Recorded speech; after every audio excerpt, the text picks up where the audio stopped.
E nesse momento que o Villa começa a enfrentar equipes na parte de baixo da tabela e poderia estar aproveitando para pontuar e se firmar no G4, o Villa acaba tendo um tropeço em casa contra a Ponte, perde oportunidades de vencer, quase leva o gol no último lance de ataque do adversário e estaciona ali, né, nos seus 46 pontos. Entra no G4 temporariamente, mas perde a oportunidade de assumir a vice-liderança. Vamos falar desse jogo do Villa agora. Fala aí, seus torcedores que estão correndo atrás do acesso. Sejam bem-vindos ao canal, meu nome é Victor Gader e já vai deixando seu like aqui embaixo, se inscreve no canal, marca o sininho para acompanhar os próximos lançamentos. E sem mais delongas, vamos falar desse jogo que o Villa tinha que vencer, mas deixou escapar. O duelo era entre a equipe com a melhor defesa do campeonato contra a equipe com o pior ataque do campeonato, né? O Villa, que vem no momento de entre oscilação, derrotas, empates, algumas vitórias, saiu do G4 há algumas rodadas, luta para voltar a ele e momentaneamente entra novamente no G4. Só que com um resultado que não era o que era esperado por sua torcida, que mais uma vez lotou o Oba e merecia ver essa equipe tendo um resultado melhor do que o empate contra a Ponte Preta, que vem em um momento também de oscilação, com algumas melhoras depois da entrada do Pintado como técnico, né? Mas mesmo assim uma equipe que ainda precisa se encontrar, né, nessa competição e luta ali embaixo da tabela. O Villa veio a campo com o Dom e o Donato na zaga, nas laterais o Gelado e o Léo Duarte, o Denis Júnior no gol, obviamente. No meio, Ralf Lourenço. Na frente, Igor Henrique, Caio Dantas, Guilherme Parede e Juan Christian. E essa formação do 4-2-4 é a melhor formação do Villa Nova, sem sombra de dúvidas. O Villa, toda vez que inicia o jogo no 4-2-4 e pressiona o time adversário no primeiro tempo, ele consegue, geralmente, sair para o intervalo vencendo a partida. Isso quase aconteceu, porque começou o primeiro tempo e a Ponte Preta estava sendo massacrada, né? O Pintado veio com uma postura de time fechado para sair no contra-ataque. Só que até os primeiros 30 minutos de jogo, a Ponte não tinha dado praticamente nenhum chute a gol. Tinha tido uma bola rebatida ali e foi só. O Villa dominava a partida, principalmente pelo lado direito, com as jogadas de triangulação entre o Léo Duarte e o Juan Christian, né, tendo um apoio ali no meio, geralmente do Ralf ou do Lourenço encostando por ali. O Igor Henrique também fazia uma boa partida jogando e caindo também para aquele lado para auxiliar. Mas as jogadas saíam mais nos pés do Juan Christian. O Villa no primeiro tempo controlou as ações e merecia ter feito o gol antes mesmo do gol ter saído. As chances surgiram e o goleiro da Ponte Preta, o Kaique, conseguia fazer boas intervenções e evitar aquele placar, né, que seria ruim aí para a equipe de Campinas. O Villa, por sua vez, pressionando com toda aquela garra, com toda aquela fé de que vai conseguir fazer o gol, batalhou e fez o gol. Foi lá no lado direito novamente e, como eu dizia, com o Juan Christian. O Juan fez uma jogada pela direita junto com o Léo Duarte cabeceou, o Juan Christian acreditou na jogada, finalizou quase sem ângulo e venceu o Kaique, né, numa que a gente pode considerar uma certa falha, porque foi um chute no canto do goleiro, né? Passou entre o goleiro e a trave, abrindo o placar para o Villa Nova, que com aquele resultado ia para a vice-colocação com 48 pontos. Só que o Villa Nova cochilou. A bola saiu na saída de bola do gol.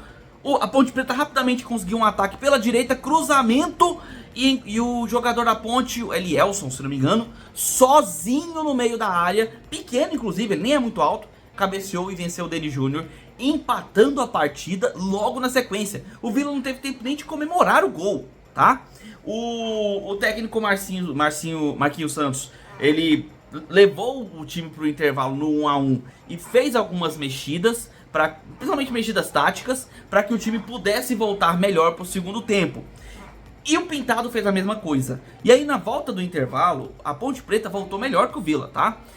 O segundo tempo foi bem mais truncado do que o primeiro. O Villa Nova claramente se cansou, se desgastou no primeiro tempo com a marcação avançada. Marcação aquela pressionando a saída de bola adversária, né?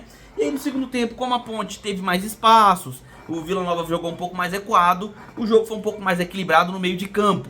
mas mesmo assim o Vila ainda tinha superioridade, chegava com mais perigo ao ataque. A Ponte se lançava muito nos chutões mesmo da defesa, né? E não conseguia fazer uma pressão tão grande ofensivamente. E o Vila teve várias chances, tá, de chegar ao gol que daria a vitória. Teve uma finalização pela esquerda, né, se não me engano foi do Guilherme Parede. Finalização essa que o goleiro Kaique fez uma defesaça.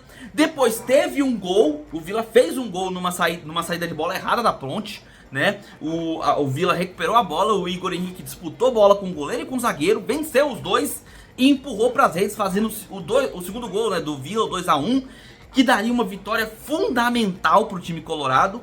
Mas o juiz anulou o gol por conta de uma falta no início ali da jogada, na saída de bola da Ponte Preta. Confesso pra vocês, eu tenho que admitir que eu acho que essa anulação do gol, a anulação foi correta, tá? Houve uma falta mesmo, houve um pisão, se não me engano foi até do próprio Igor Henrique, no zagueiro da Ponte, e aí falta, né, no início do lance, que deu origem ao gol, bem anulado, né, o gol do Vila. Mas o Vila teve ainda diversas chances. O Juan Christian criou uma outra chance. O Naninho, depois que entrou em campo, entrou o Naninho, né? Entrou o Henrique Almeida, que pouco apareceu. Entrou no lugar do Caio Dantas, que jogou muito mal nessa partida, na minha opinião, muito apagado, né? Entraram mais alguns outros jogadores. E esses jogadores que entraram, assim, mantiveram o nível do time. Mas aquele que entrou e que teve as melhores oportunidades foi exatamente o Naninho. E ele perdeu as grandes oportunidades que teve. Finalização dentro da área que ele chutou por cima. Uma outra bola que ele furou na hora de chutar pro gol. Uma bola no finalzinho do jogo. O Vila Nova teve uma chance claríssima, né, com a bola rebatida ali numa série de chutes que o Kaique fez excelentes defesas. E o Naninho furou a bola. Na sequência, novamente o Elielson, se não me engano, da Ponte, furou também um chute lá na frente. Cara, os times claramente não estavam a fim de ganhar a partida. Parece que o empate estava bom para todo mundo, mas na verdade nem para um e nem para outro ajuda, tá? A Ponte segue lá embaixo na tabela, lutando ainda contra o rebaixamento. Ainda tem muitas rodadas pela frente para a Ponte conseguir de fato se livrar. Tem pouca pontuação, se não me engano 33 ou 34 pontos.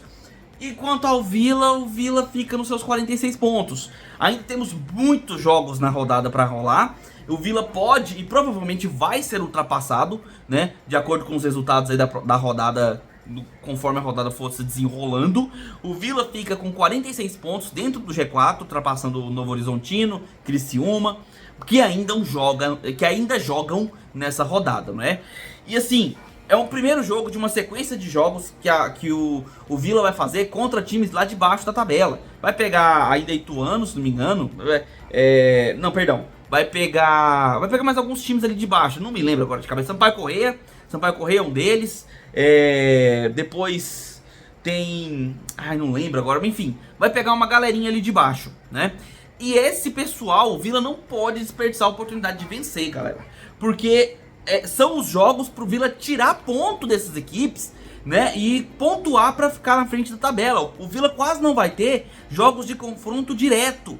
Então ele precisa aproveitar essas equipes mais fragilizadas, que vêm em pior fase no campeonato, para fazer valer a sua pontuação, tá? Porque pode deixar escapar esse acesso por conta de empates como o que foi de hoje, tá?